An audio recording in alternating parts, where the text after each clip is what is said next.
நல்ல அரசு என்பது மக்களின் குறிப்பறிந்து சேவை செய்யும்.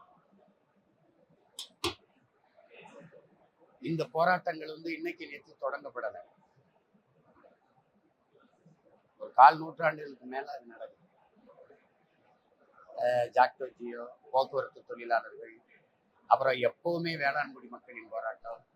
இப்போ அண்மை காலமா கொரோனா நேரத்துல இவங்க எடுத்து அவசர அவசரமா படிக்க எடுத்த பிள்ளைகள் தான் நம்ம செவிலியர்கள். அப்போ கொரோனா நேரத்துல இந்த செவிலியர்கள் எல்லா கண்களுக்கும் மருத்துவர்கள்லாம் கடவுள்கள் போலவும், இந்த செவிலியர்கள் எல்லாம் ஒரு தேவதை போலவும் இருந்தாங்க. இப்ப தேவையில்லாம தெரியுறாங்க. பணி நிரந்தரம் செய்யறாங்கிற பேர்ல தான் அவங்களை எடுத்தாங்க. இப்ப அவங்க அந்த கோரிக்கையை வச்சு போராடுறாங்க. அந்த போராட்டம் அப்படியே இங்கே துப்புரவு பொறியாளர்கள், அந்த பணியாளர்கள் எங்களை தனியார் வயப்படுத்தாதீங்க, பணி நிரந்தரம் செய்யுங்கிற கோரிக்கையை வச்சு அவங்க வீதியில் நின்று போராடுறாங்க. அதுக்கப்புறம் ஆசிரியர்கள் சம வேலை சம ஊதியம், பகுதி நேர ஆசிரியர்கள் பணி நிரந்தரம், தேர்வு எழுதிட்டு பணி நியமனத்துக்காக காத்திருக்கிற பல்லாயிரக்கணக்கான ஆசிரியர்கள். அப்ப இதுல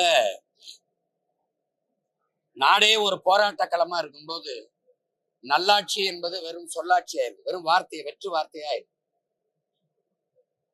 அவ்வப்போது மடிக்கணினி கொடுக்குறோம், விடுபட்ட 36 லட்சம் பேருக்கு மறுபடி மகளிருக்கு ஊக்கத்தொகை, உரிமை தொகை 1000 ரூபாய் கொடுக்குறோம்.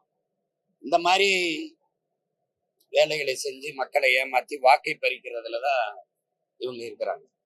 உங்களுக்கு அறிவை வளர்க்கும் ஆசிரியர் பெருமக்கள், அறிவு கருவறையின் தாயாக இருக்கிற ஆசிரியர் பெருமக்கள் வீதியில வந்துட்டு அந்த நாடு எதை நோக்கி நகருது அப்படின்னு நீங்க பாக்க. இதே மாதிரி டாஸ்மார்க் பணியாளர்கள் வீதியில நின்று போறான்னா இப்படி கண்டுக்காம புறந்தெல்லுமாங்கிறது மட்டும் பாருங்க இந்த அரசு. அவர்கள் கோரிக்கையை உடனே ஏற்குமா இல்லையா? அப்ப எப்படி எதை நோக்கி நகருது ஆட்சி முறை? எதை நோக்கி நகருது?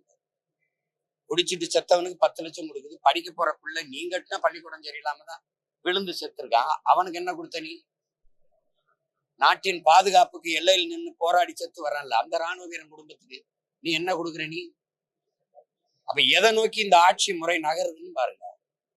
ரொம்ப ரொம்ப கொடுமையான ஆட்சி இது. இந்த கட்சிகள் தொடர்ச்சியா செய்து கொண்டு இருக்கு. மாறி மாறி இவங்க ஆட்சியில் இருக்கும்போது அவங்க எதிர்த்து பேசுறதும் பாருங்க. இதே போராட்ட ஆசிரியர்கள் இந்த சம வேலை சம ஊதியம் திமுக ஆட்சியில மட்டும் எழல இந்த கோரிக்கை, அவங்க ஆட்சியில எழுந்துச்சு. இப்ப நாங்க வந்தா நிறைவேற்றவன்றாங்க.